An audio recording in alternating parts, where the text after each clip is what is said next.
But Senator Josh Hawley pressed an American Immigration Council senior fellow yesterday on illegal migrants taking those American jobs. Watch this.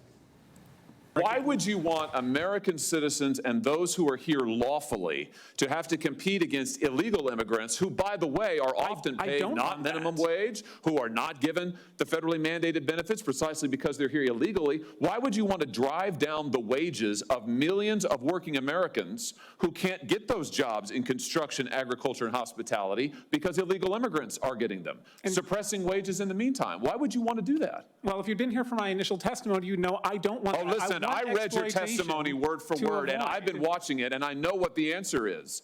You don't actually care about working people because you're absolutely hell-bent on this ideological agenda of opening our border.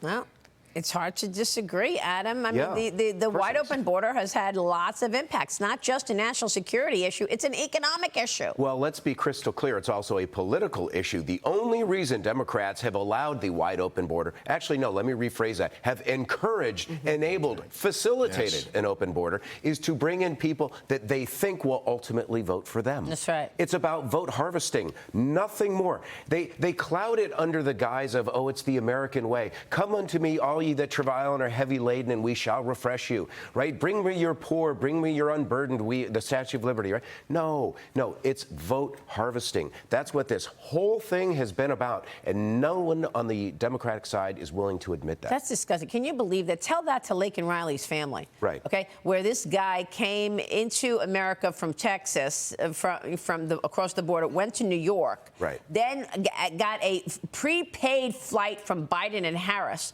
to go to Atlanta. And what did he do in Atlanta? He murdered Laken Riley. And isn't it incredible that we, for several months here in New York City, closed schools because we had to house migrants?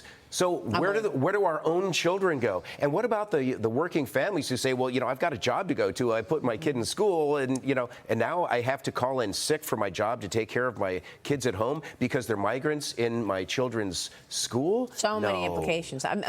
Mothers have told me that her kids came home. They were crying. They got hit. They got into fights because half of the students now don't speak English.